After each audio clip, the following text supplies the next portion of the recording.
ரிஷபராசி ரிஷபலக்கணத்துல பிறந்தவனுக்கு ஆண்டவன் என்ன செய்யறான் அப்படின்னா, இயற்கை அவனுக்கு உண்ணவோ உடுக்கவோ இருக்கவோ எந்த காலத்திலையும் குறையே வராது.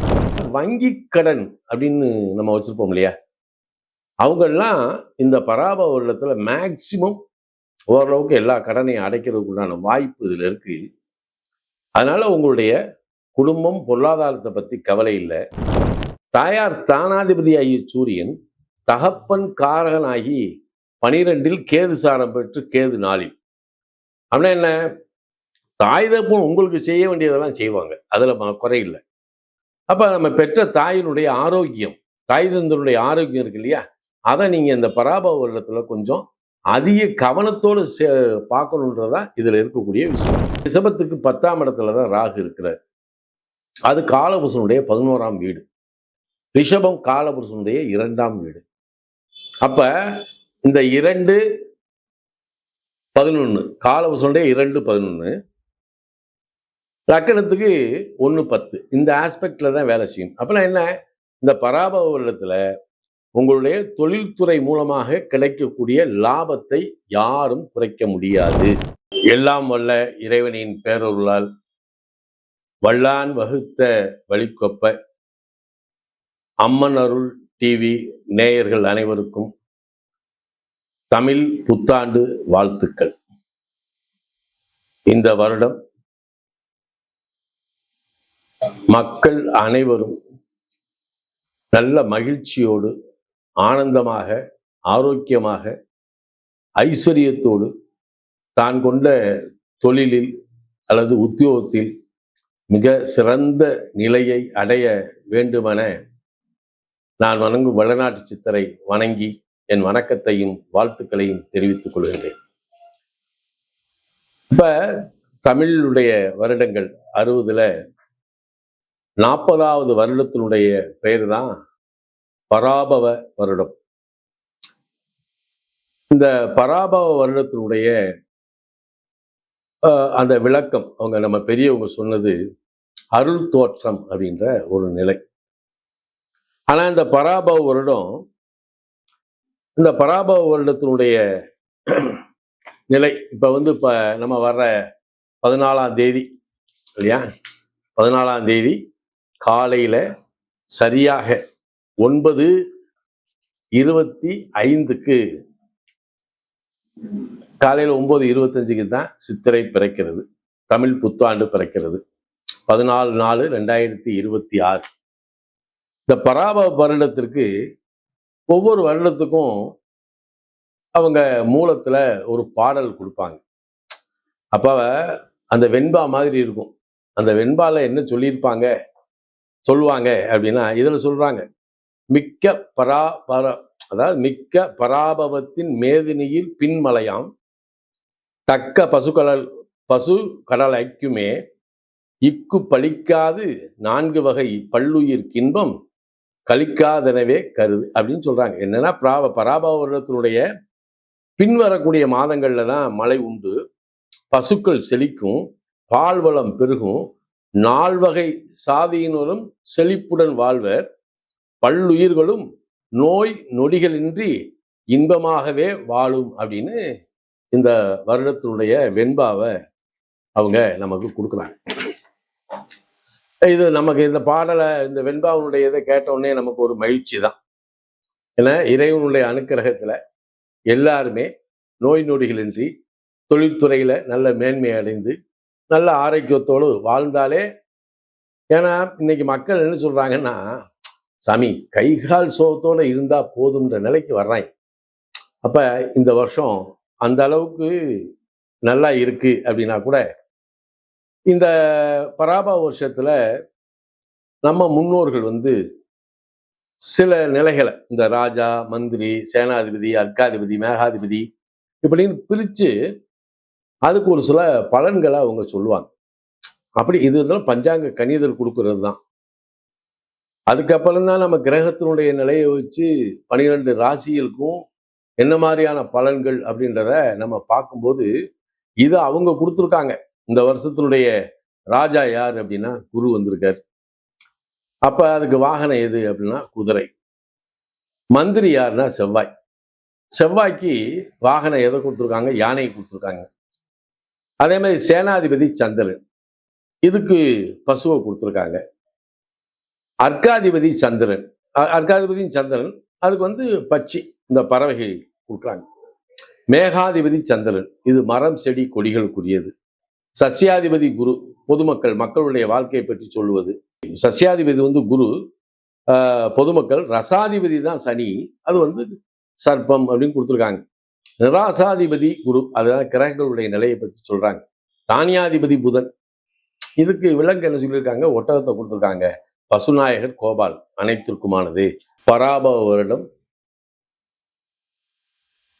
தமிழ் புத்தாண்டு. இந்த ரிஷப ராசி லக்கணத்தில் பிறந்தவர்களுக்கு எப்படி இருக்கும் அப்படின்னு தான் பார்க்கணும்.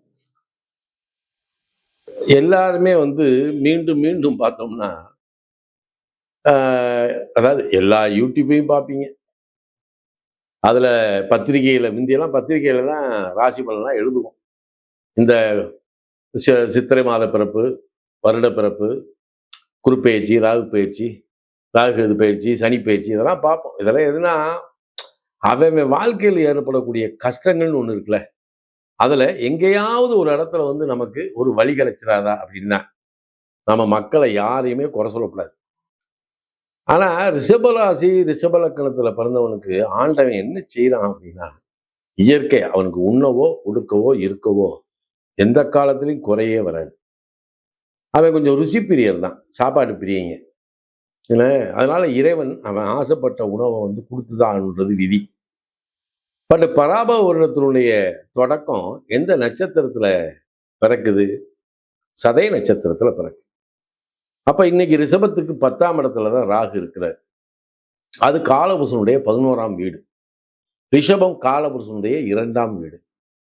அப்ப இந்த 2, 11, காலபுருஷனுடைய 2, 11, லக்கணத்துக்கு 1, 10, இந்த ஆஸ்பெக்ட்ல தான் வேலை செய்யும். அப்பனா என்ன? இந்த பராபவ வருடத்துல உங்களுடைய தொழில்துறை மூலமாக கிடைக்கக்கூடிய லாபத்தை யாரும் குறைக்க முடியாது. அப்ப பராபவ வருடத்துல தொழில் செய்யக்கூடியவங்க அனைத்து எல்லாத்துக்குமே வந்து ஒரு நன்மை இருக்கு, லாபம் இருக்கு அப்படின்றது ஒரு பக்கம். இன்னொரு புறம் என்ன அப்படின்னா, இந்த 2ல் குரு உட்கார்ந்திருக்காரு. இப்ப லக்கணத்துக்கு 2ல் குரு இருப்பது செல்வ செழிப்பை கொடுப்பது இல்லைங்கள. ஆனா அவர் அட்டமாதிபதி. இவர் என்ன செய்யறாருன்னா, காசு பணத்தை கொடுக்குறாரு.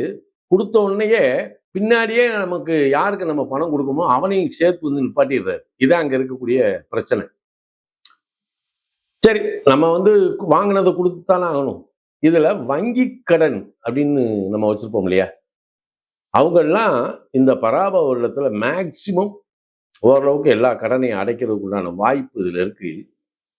அதனால உங்களுடைய குடும்பம், பொருளாதாரத்தை பத்தி கவலை இல்லை.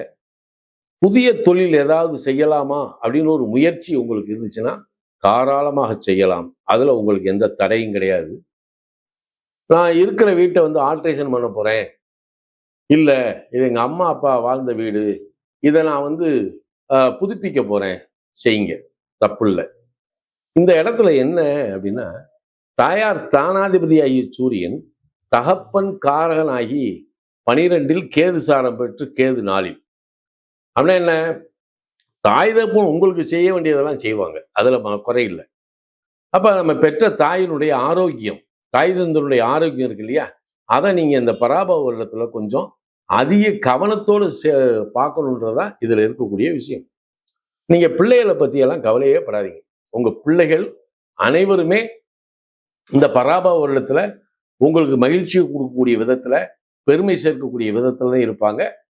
அதுல குழந்தைகளுடைய திருமணம், வயதான குழந்தைகள் வீட்டுல இருக்கு, என்னடா திருமணம் லேட் ஆகிக்கிட்டே இருக்கு அப்படின்னா தடை உண்டு இல்லைங்கள. ஆனா திருமணம் மிக கிராண்டா, தடைப்பட்டாலும் நல்ல ஒரு சிறப்பா நடக்கக்கூடிய வாய்ப்பு உண்டு.